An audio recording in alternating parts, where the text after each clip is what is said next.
Hai, Sobat Angka.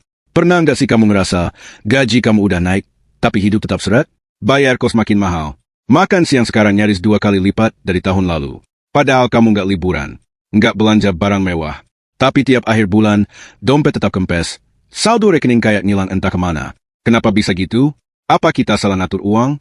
Atau ada yang diam-diam nyedot duit kita dari balik sistem? Di video ini, kita akan bongkar kenyataan yang sering banget diabaikan. Tentang kenapa kita makin kerja keras, tapi tetap miskin. Tentang sistem ekonomi yang mungkin udah rusak dari dalam. Dan tentang siapa yang paling diuntungkan ketika rakyat cuma bisa pasrah. Jangan skip video ini, Sobat Angka. Karena kalau kamu ngerti pola permainannya, kamu bisa mulai lawan balik. Minimal buat diri kamu sendiri. Buat masa depan kamu sendiri. Sekarang, mari kita mulai ceritanya. Malam itu, Dika duduk di meja makan kecil kontrakannya. Di depannya ada 2 potong tempe goreng, nasi, dan segelas air putih. Struk belanja dari minimarket masih tergulung di tangannya. Ia baca pelan-pelan, sambil menggeleng pelan. 250.000 cuma buat beli sabun, pasta gigi, dan cemilan murah, gumamnya lirih. Padahal gaji Dika baru naik 2 bulan lalu. Naik Rp1.000.000. Tapi rasanya hidup malah makin sempit.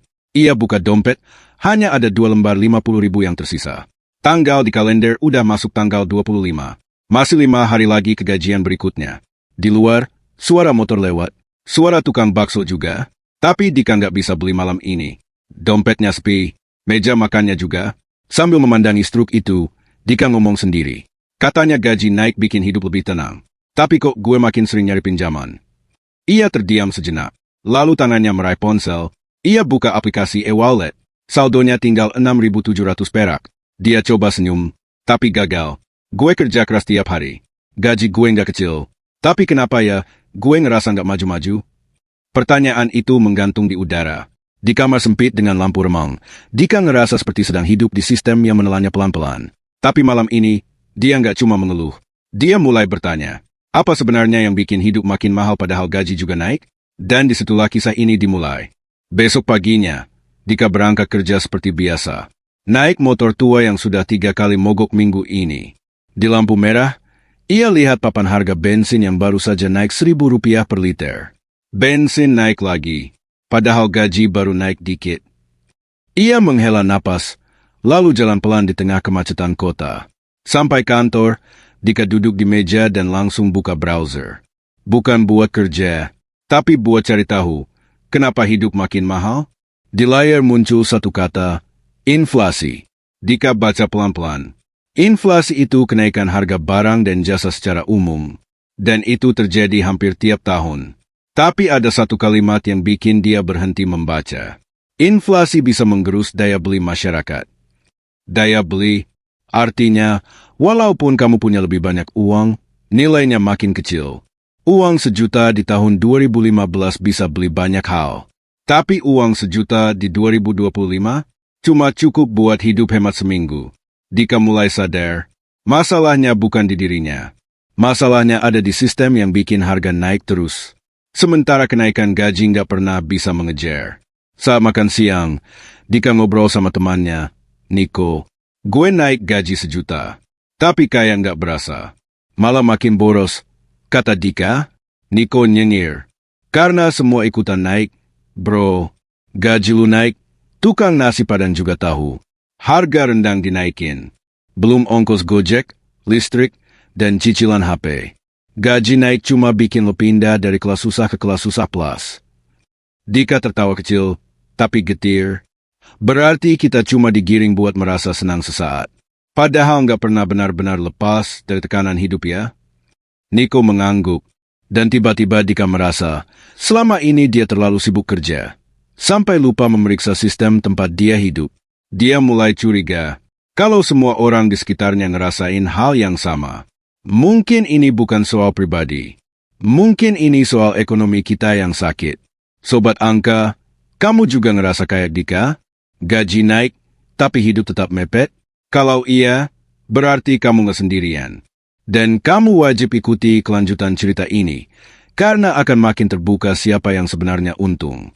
Dan siapa yang diam-diam jadi korban. 3 hari setelah itu, Dika memutuskan untuk lebih serius mencari tahu.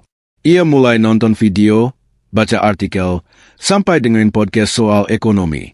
Semua informasi yang selama ini dia anggap membosankan, sekarang terasa penting. Karena ini bukan lagi teori. Ini realita hidupnya. Di salah satu video, ada kalimat yang bikin Dika terdiam cukup lama. Ketika gaji naik, tapi harga-harga naik lebih cepat, maka itu bukan kemajuan. Itu perlombaan yang tidak adil. Ia catat kalimat itu di bukunya. Lalu menggarisbawahi satu pertanyaan besar. Siapa yang paling untung kalau semua harga naik? Jawabannya pelan-pelan mulai terlihat. Yang punya tanah bisa sewa lebih mahal. Yang punya properti bisa jual lebih tinggi. Yang punya bisnis bisa naikkan harga produk. Tapi yang kerja, naik gaji belum tentu bisa ikut naik hidup. Di sela jam makan siang, Dika kembali diskusi sama Niko. Topik mereka makin tajam. Gue baca berita, perusahaan besar catat rekor laba tahun lalu, kata Dika. Tapi di saat yang sama, ribuan buruh di PHK. Lucu nggak sih? Niko mendengus.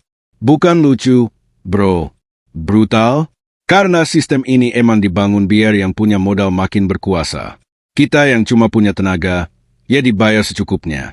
Biar nggak mati, tapi juga nggak pernah cukup buat lepas. Dika terdiam.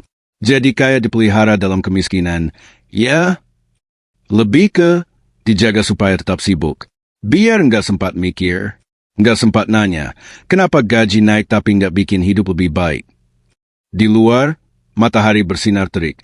Tapi di kepala Dika, awan makin mendung. Ia mulai sadar, banyak orang percaya bahwa kerja keras akan menyelamatkan. Tapi tanpa pemahaman sistem, kerja keras cuma bikin capek. Malam harinya, Dika menulis satu catatan di ponselnya.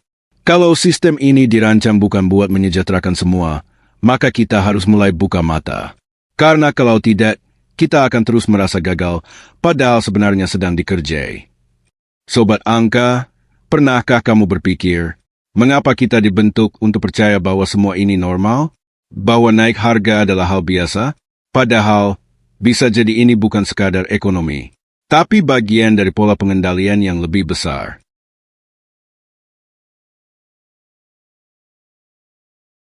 Hari Minggu, Dika sengaja nggak kemana-mana.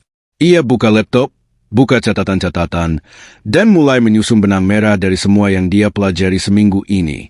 Satu hal yang bikin dia kaget. Setiap uang yang dia keluarkan untuk makan, transportasi, pulsa, bahkan biaya admin bank, itu semua mengalir ke segelintir kantong yang sama.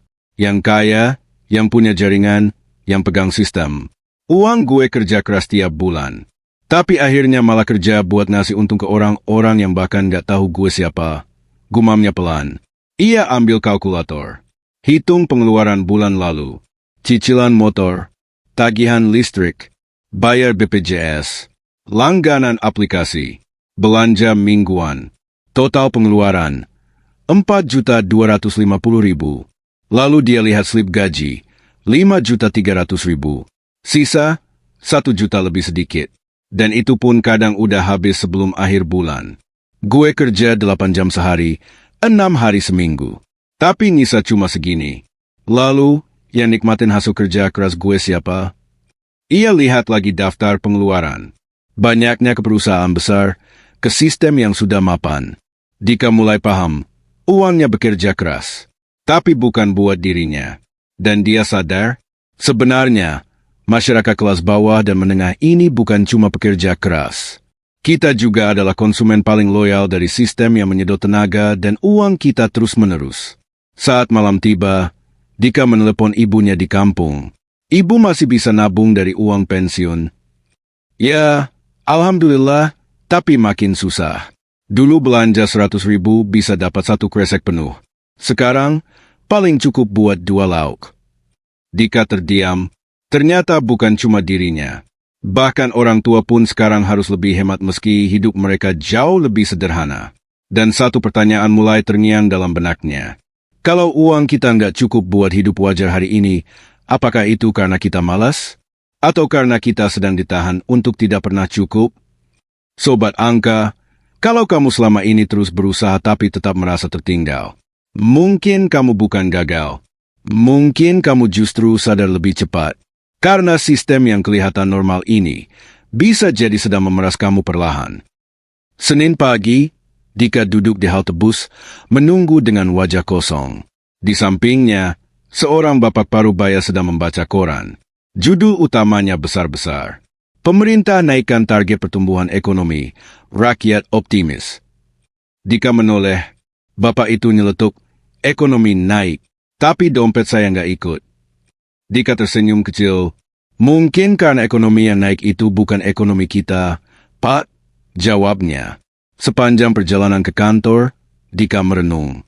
Kita sering dengar kata-kata seperti pertumbuhan ekonomi, surplus anggaran, investasi asing naik, angka pengangguran turun. Tapi di dunia nyata, temannya baru saja dipecat. Tante sebelah rumah gulung tikar warung sembakonya. Dan adiknya masih belum dapat kerja sejak lulus kuliah. Lalu, siapa sebenarnya yang untung? Di kantor, Dika buka portal berita. Satu artikel menarik perhatiannya. Bank Indonesia tetapkan inflasi stabil di 3%. Tapi isi beritanya penuh istilah teknis yang bikin pusing. Stabil itu katanya. Tapi harga makan siang gue naik 1.000 tiap 2 minggu, gumam Dika. Dia akhirnya menulis satu pertanyaan besar di catatan meja. Siapa yang disalahkan saat hidup kita makin susah? Jawabannya, kita sendiri. Kita disuruh lebih hemat, lebih rajin, lebih kreatif. Seolah masalahnya ada di kita. Padahal bisa jadi sistemnya memang tidak adil sejak awal. Ini seperti main monopoli. Tapi dari awal kita cuma dikasih 2 petak tanah, sementara pemain lain udah punya hotel di tiap blok. Jadi kalau hidup makin sulit, itu bukan sepenuhnya salah kita, kata Dika lirih. Tapi kita dilatih untuk merasa bersalah.